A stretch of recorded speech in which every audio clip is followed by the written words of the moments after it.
BX1 +. Le face-à-face. Pour l'instant, on va s'intéresser à l'organisation d'une extension de la campagne de vaccination dans les écoles. Vous savez que ce sera le cas, en tout cas pour la région bruxelloise, à partir du 6 septembre. C'est ce qu'a annoncé Caroline Désir, la ministre de l'Éducation. On va voir un petit peu comment ça pourrait s'organiser, quelles sont aussi les difficultés de l'opération et puis les écueils que ça pourrait éventuellement rencontrer. On va en débattre avec Sabine Storder, qui est la coordinatrice de la Task Force Vaccination, Anne-Claire Henry, qui est gestionnaire de crise à l'ONE, donc l'Office national de l'enfance, et Véronique Dethier, qui est responsable pour la région bruxelloise de la FAPEO, la Fédération des associations des parents d'élèves de l'enseignement officiel. Avant de leur donner la parole, on va planter le décor, comme on le fait à chaque fois avec Vanessa Lullier, et rappeler ce qu'on sait pour l'instant de cette campagne de vaccination dans les écoles. Donc depuis le 1er septembre, des courriers ont été envoyés pour sensibiliser le corps enseignant, les parents et les élèves à la vaccination dans les écoles bruxelloises, tous niveaux confondus. À partir du 6 septembre, il y aura donc des rencontres dans les écoles pour que tout le monde puisse poser ses questions concernant la vaccination. Ensuite, dès la mi-septembre, les équipes de vaccination viendront dans les écoles pour procéder à l'injection. Alors, il ne s'agira pas de Vaccibus, mais bien des équipes de l'ONE.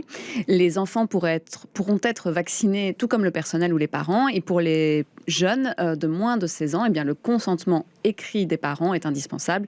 Rappelons également qu'à Bruxelles, seuls 26% des 12-17 ans ont reçu une première dose, contre 79% en Flandre et 57% en Wallonie. Alors, on va commencer peut-être avec vous, Sabine Storder, pour comprendre pourquoi on monte cette opération. On la monte parce qu'on a un taux de vaccination beaucoup trop faible à Bruxelles. Est-ce que vous croyez que l'école, ça va être le bon vecteur pour toucher une partie du public bruxellois ? En tout cas, c'est l'endroit où se réunissent maintenant tous les jeunes, puisqu'il y a eu effectivement la rentrée scolaire. Et on entend déjà dans les radios et aux journaux télévisés que les jeunes déplorent le fait de devoir continuer à porter le masque. Alors, ils ne doivent plus nécessairement le faire dans d'autres régions. Ils craignent également les suspensions de cours, le fait de ne pas pouvoir participer à diverses activités scolaires, parascolaires, sportives, avec toujours le spectre de devoir interrompre éventuellement les cours. Le fait d'être rassemblés, de pouvoir partager entre eux leurs craintes, mais aussi ce qu'ils ont pu entendre de positif par rapport à la vaccination pourra aussi être un élément important dans leur motivation parce qu'ils ont là un lieu de communication, notamment avec leurs enseignants. Alors on sait qu'il y a quand même malgré tout une certaine réticence du parti de la population bruxelloise. On sait que la balance bénéfice-risque est moins élevée chez les jeunes que chez les plus âgés, évidemment. Qu'est-ce que vous répondrez à un jeune qui vous dira « Oui, mais moi, on me propose de me faire vacciner, alors qu'en fait, c'est plutôt pour protéger les autres et c'est plutôt aux autres de se faire vacciner d'abord ». Qu'est-ce que vous lui répondez ? Alors en fait, pas essentiellement. On le voit à l'heure actuelle, il y a de nombreux cas de contamination, particulièrement chez les très jeunes, donc chez les enfants qui ne peuvent pas être vaccinés, et aussi entre 12 et 39 ans. Donc clairement, ils peuvent aussi être contaminés, même si il est vrai, le risque de développer des formes graves de la maladie et d'être hospitalisé est moins important que pour les personnes adultes. Néanmoins, il existe, il a un impact sur la santé des jeunes, à court terme et à long terme. Donc ça, c'est un premier point. Le deuxième point aussi, c'est bien entendu, si l'on veut obtenir cette fameuse immunité collective face à un variant qui est très agressif, il faut renforcer le bouclier de protection. Et ce bouclier de protection, à Bruxelles, il est insuffisant, et dans la population adulte et dans la population des jeunes. Si l'on augmente les contacts sociaux à la rentrée scolaire, clairement, les risques de transmission vont augmenter, les contaminations et de nouveau ce fameux cycle de peut-être fermeture, port du masque, recours au distanciel pour l'enseignement, et c'est déplorable pour la santé mentale et pour la santé physique des jeunes aussi. Alors Véronique Dethier, vous représentez les parents. Comment est-ce que vous voyez les choses ? C'est pas le rôle habituel de l'école de procéder à ce genre d'opération. Est-ce que la fin justifie les moyens ? Est-ce que vous estimez qu'il faut le faire aujourd'hui ? Est-ce qu'il y a des balises qu'en tant que parent vous avez envie de mettre ? Oui, pour nous d'abord, le premier constat, c'est de dire qu'on fait peser beaucoup cette crise sanitaire sur les jeunes depuis le début. Et donc maintenant, on en arrive à un stade où il y a une forme de responsabilité des jeunes par rapport à cette vaccination. Or, on comprend bien la pyramide des âges, etc. Pour nous, évidemment, on souscrit à l'opération qui va être mise en place dans les écoles. Néanmoins, pour nous, il y a des balises importantes. C'est que il faut un consentement éclairé. Et ce consentement éclairé des parents et des élèves, d'ailleurs, il doit faire en sorte qu'on cherche les causes de ce refus de la vaccination. Et donc, qu'on aille vers les familles et vers les élèves. Or, on a un peu une crainte avec un consentement écrit vis-à-vis de familles qui sont très éloignées de l'école et très éloignées de l'écrit souvent, qui n'est pas la compréhension, et que donc ce soit un consentement qui soit un faux consentement. Donc pour nous, il y a l'importance de travailler à la sensibilisation des jeunes, mais aussi à la sensibilisation des familles, parce que l'augmentation vaccinale est importante chez les adultes à Bruxelles aussi, et je trouve que c'est les adultes qui ont la responsabilité aussi de se faire vacciner. Donc nous, on est très inquiets sur la manière dont ça va s'organiser, sur la manière dont on va recueillir le consentement des parents. Pour nous, recueillir un consentement écrit, en tout cas dans certains milieux, ce n'est pas suffisant. Il faut de la sensibilisation. Alors, je vais donner la parole à Anne-Claire Henry, qui est gestionnaire de crise à l'Office national de l'enfance. Vous allez avec la COCOM, donc la Commission communautaire commune à Bruxelles, être les organisateurs de cette vaccination dans les écoles. On a dit tout à l'heure, on vaccinera les jeunes qui le demandent, qui le souhaitent, mais aussi peut-être les enseignants ou voire peut-être leurs parents. C'est exact ça? On va proposer un panel large de vaccination? Oui, c'est tout à fait exact. Et donc, je voudrais rajouter que dans les partenaires, il y a bien sûr l'enseignement. Et c'est un gros défi pour tout le monde, et y compris pour les directions d'école, alors qu'ils rentrent, que la rentrée démarre, qu'on est toujours, effectivement, avec une situation de Covid, des cas tracing, etc. Donc oui, parce que je rejoins tout à fait Madame qui explique que c'est important que les adultes se vaccinent. Donc ça, nous, on maintient également, même si, effectivement, dans le cadre de cette immunité collective, il nous semble utile, effectivement, que ces jeunes puissent se vacciner. Et donc, effectivement, du coup, il a été demandé que ce seront les services de promotion de santé à l'école et les équipes des centres PMS de Wallonie-Bruxelles Enseignement qui vont organiser la vaccination et qu'ils puissent exceptionnellement, parce que ça sort complètement du cadre de leur mission, vacciner des adultes. Sachant que, on pourrait se dire, tiens, pourquoi est-ce que ce ne serait pas la médecine du travail? Mais en fait, ces actions dans les écoles, il faut les rappeler, sont une des actions parmi plein d'autres.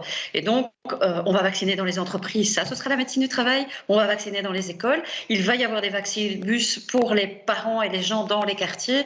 Donc, c'est vraiment un plan d'action global auquel l'ONE et les services de promotion de la santé à l'école apportent leur aide au niveau des milieux scolaires. Ouais. Comment ça va s'organiser concrètement? Donc, on dit qu'il y a une première séance qui est une séance d'information. Donc là, je suppose qu'on va dans une classe. Qui est-ce qui vient dans une classe? C'est un membre du corps médical? C'est quelqu'un de l'ONE? C'est quelqu'un de la COCOM? Qui va donner l'information? Et puis, je voudrais qu'on soit un peu plus précis sur la notion de consentement et même le consentement des jeunes. Moi, j'ai 16 ans, j'ai 16-17 ans, je me pose plein de questions. Comment on s'assure que je donne un consentement éclairé, pour reprendre l'expression de Véronique de Thiers?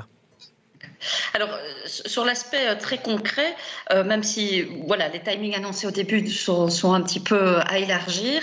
Donc, effectivement, il y a d'abord... pas vraiment qu'on commencera le 6 septembre, quoi. Je traduis. Oui, mais les courriers partent déjà le 6 septembre et pas le 1er. Donc, il faut le temps. Parce que justement, une des choses importantes, c'est d'aborder ce consentement, ce document de consentement parental. C'est également de pouvoir fournir des courriers et des flyers, de la documentation dans différentes langues. Nous avons 182 nationalités à Bruxelles. Alors, je ne prétends pas que tout sera traduit en 182 langues, mais il est évident que si on se contente d'envoyer un courrier par écrit en français à tout le monde, ça ne va pas fonctionner. Donc, il y a quand même un travail d'organisation qui fait que ça prend un peu plus de temps, avec une première phase de sensibilisation. Alors, en même temps, il faut pouvoir être honnête et se dire, on ne s'est pas passé dans toutes les écoles et dans toutes les classes. Donc, en tout cas, il y a un certain nombre d'écoles qui ont été déterminées comme prioritaires. Ça, c'est suite au travail fait par la COCOM d'une cartographie de la vaccination, du taux de vaccination dans les communes, dans les quartiers. Et donc, à partir de là, on a un certain nombre d'écoles prioritaires et un certain nombre d'écoles pilotes qui vont démarrer, 10 écoles pilotes. Donc, c'est vers eux que la sensibilisation va se faire en premier. Et pour cela, c'est pour ça que je vous disais que c'est bien un partenariat avec l'enseignement également. Il y a également un partenariat entre les écoles et la SBL School Up, avec Vince, qui s'occupe notamment de l'émission Tarmac, avec des influenceurs locaux et avec chaque fois un expert. Emmanuel André, qui va faire le tour d'un certain nombre d'écoles et de classes. Donc, il y a sensibilisation via la SBL School Up, il y aura la sensibilisation par des équipes de promotion de santé à l'école, et on travaille encore aussi, on doit encore travailler avec possiblement à la sensibilisation via des mutuelles. Ouais. Donc, voilà, tout le monde se retrousse les manches et essaye de s'y mettre. Ça fait beaucoup de personnes. Hein. Est-ce que vous avez une idée du nombre de personnes qui vont être impliquées ? On dit que l'opération va durer au moins 3 mois, a priori. Alors, le nombre de personnes, pas du tout, pour être honnête. Par contre, 3 mois, oui, il ne faut pas oublier qu'il faut aussi, il faut sensibiliser, il faut organiser, il faut vacciner, mais il y a 2 doses. Et 2 doses, c'est déjà 3 semaines entre la première et la deuxième. Donc, forcément, on ne s'est pas vacciné d'une semaine à l'autre. Donc, oui, l'idée, c'est vraiment d'essayer au maximum que la deuxième dose ait pu être injectée fin novembre, début décembre, plus tard. Ouais. Sabine Storder, c'est quoi l'objectif pour vous qui êtes à la tête de la Task Force Vaccination ?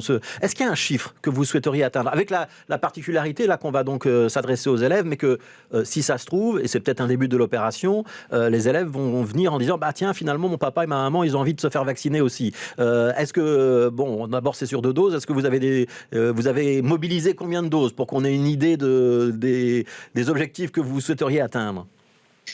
Alors les chiffres restent toujours théoriques. Donc le premier seuil que l'on vous souhaitait obtenir, c'est-à-dire 70% de la population totale complètement vaccinée, est déjà atteint. Oui, mais là on parle des plus de 18 ans.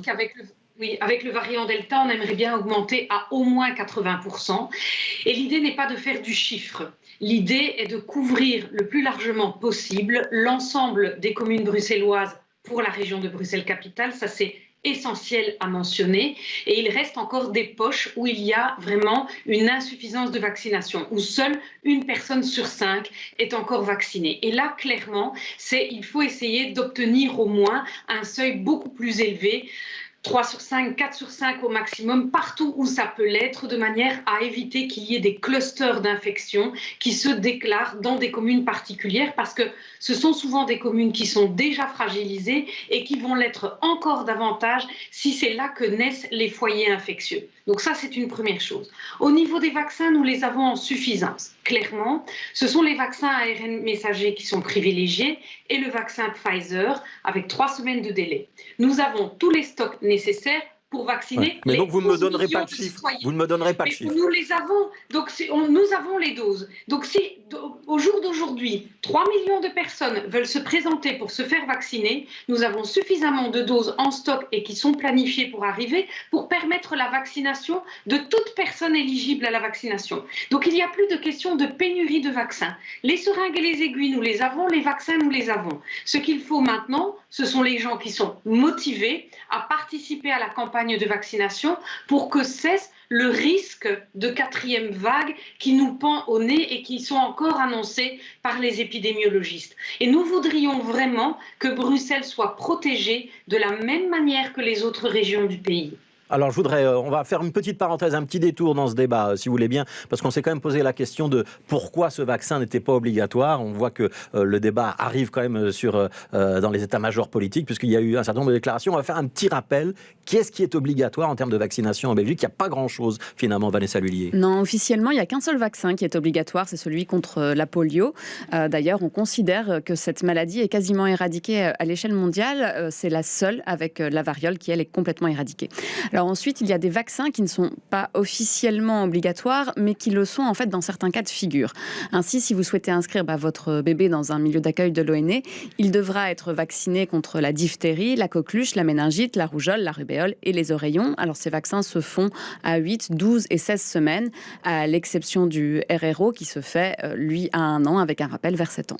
Je donne la parole à Anne-Claire Henry. Donc c'est pas obligatoire, mais on sait que pour déposer son enfant dans une structure agréée de l'ONE, là il faut un vaccin. Est-ce que on a le sentiment que c'est de l'obligatoire qui ne dit pas son nom ? Est-ce que c'est facilement... Comment on explique que c'est facilement accepté par les parents de jeunes enfants, en tout cas très très très majoritairement, alors que ça pose autant de questions lorsqu'on parle de la Covid-19 ? Comment est-ce que vous expliquez ça, vous ?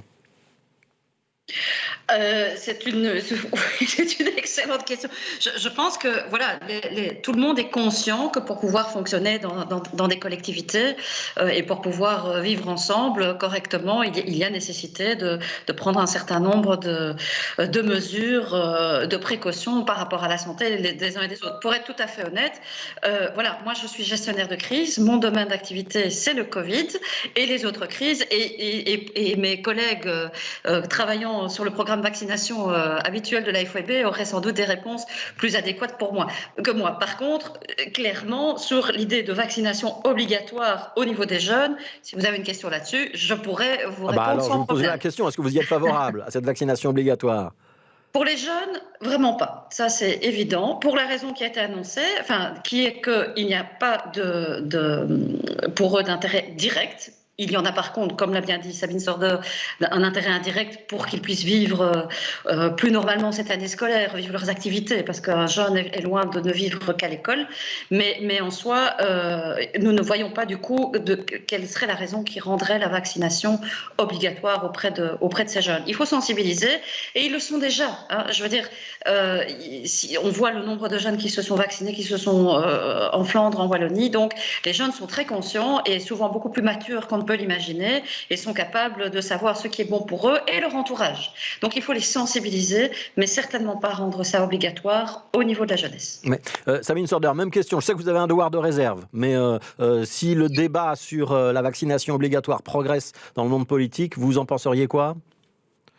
Alors la vaccination obligatoire dans le cas de la Covid-19 pour la population adulte pourrait être une piste qui pourrait effectivement être avancée. Maintenant, la rendre obligatoire chez les jeunes, c'est encore un débat qui est trop précoce, me semble-t-il. Mais par contre, de nouveau, avec les actions de mobilisation et de sensibilisation, de permettre à chacun d'offrir l'accès nécessaire à ce vaccin, très certainement. Et peut-être aussi en fonction du type d'activité ou de réseaux sociaux que les jeunes voudraient éventuellement réaliser de manière à ne pas mettre en danger les personnes avec lesquelles ils sont en contact, particulièrement si c'est un public fragile. Ouais. Sabine Sorder, pourquoi est-ce qu'on ne passe pas plus par les médecins généralistes? On a le sentiment que donc la vaccination est possible chez eux, mais on a le sentiment que c'est un canal qui ne fonctionne pas à 100%. Et c'est peut-être pour ça finalement qu'on cherche d'autres canaux, les vaccibus, les écoles, etc. Alors on sait que tous les Bruxellois n'ont pas un médecin généraliste, ça c'est une difficulté, mais on a quand même le sentiment qu'on n'a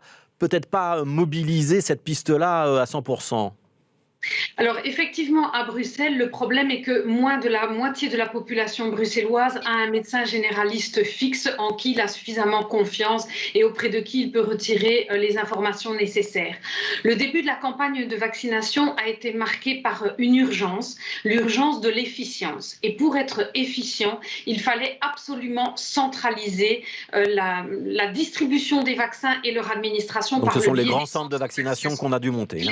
Et c'est ça qui a été la clé du succès de la campagne de vaccination en Belgique. Les pays qui ont décentralisé trop rapidement, c'est-à-dire avoir accès directement aux médecins généralistes ou aux officines de ville, ont été très ralentis dans leurs procédures. Et le fait de diluer la distribution des vaccins dans un nombre élevé de points de contact n'a pas du tout été efficient. Nous l'envisageons pour la phase 3 de la vaccination, si cette phase devait concerner un public large, mais pas en dehors d'une notion d'urgence et en dehors d'une notion de pénurie de vaccins. Là, clairement, nous réfléchissons à des pistes de décentralisation maximale, mais il faudra quand même toujours garder un équilibre entre l'accessibilité du citoyen et l'efficience de la campagne de la vaccination, en évitant aussi un maximum de pertes. N'oublions pas que le vaccin Covid-19 n'est pas disponible en unidose. Ce sont toujours des flacons de 10 doses, des flacons de 6 doses. Et il faut avoir un certain nombre de personnes face à soi pour rendre cette vaccination efficace et éviter au maximum les gaspillages. Alors, je voudrais poser une dernière question à Véronique Dethier, qui va pas être une question sur la vaccination, mais sur le temps qu'on va prendre pour organiser cette campagne de vaccination. Il va y avoir la séance d'information. Peut-être que les élèves auront beaucoup de questions. Hein. C'est même probable que ça ne va pas se régler en 10 minutes, cette séance d'information. Et puis le temps qu'on va devoir mobiliser pour les 2 injections, c'est du temps perdu pour l'enseignement ou pas ? Non, c'est du temps gagné. J'ai envie de dire que d'abord la sensibilisation, c'est du temps gagné, c'est de l'éducation, c'est de l'enseignement, donc c'est vraiment fondamental. Et c'est du temps gagné, surtout si on peut éviter les mises en quarantaine, les fermetures d'écoles. Donc c'est du temps gagné. Je pense que vraiment les jeunes aspirent à retrouver une vie normale, à être libérés. Et donc c'est certainement pas du temps perdu. J'ai envie juste, si j'ai la parole, de mettre un petit point d'attention pour nous à la FAPEO. C'est la crainte qu'on a de la stigmatisation des élèves vaccinés, non vaccinés, et de ce que ça pourrait créer dans les écoles. Et c'est vraiment une forte inquiétude qu'on a parce que on a déjà des appels de parents qui sont craintifs parce que ils ont peur pour leur enfant qui n'est pas vacciné et de la stigmatisation qui pourrait avoir lieu entre jeunes même. Je veux dire, ça circule beaucoup sur les réseaux sociaux. T'es vacciné, t'es pas vacciné. Tu vas venir à l'école, tu vas t'asseoir à côté de moi. Donc il y a aussi là une mission importante à l'école. De faire en sorte que ça se passe bien pour tout le monde. Et que tout le monde puisse trouver sa place. Merci beaucoup, Véronique Dethier, responsable donc de la FAPEO, Fédération des associations de parents d'élèves de l'enseignement officiel pour Bruxelles. Anne-Claire Henry, gestionnaire de crise à l'ONE, et Sabine Storder, coordinatrice de la Task Force Vaccination. Merci beaucoup, mesdames, à toutes les trois d'avoir participé à ce débat. On tourne une petite page de pub, il sera 13h.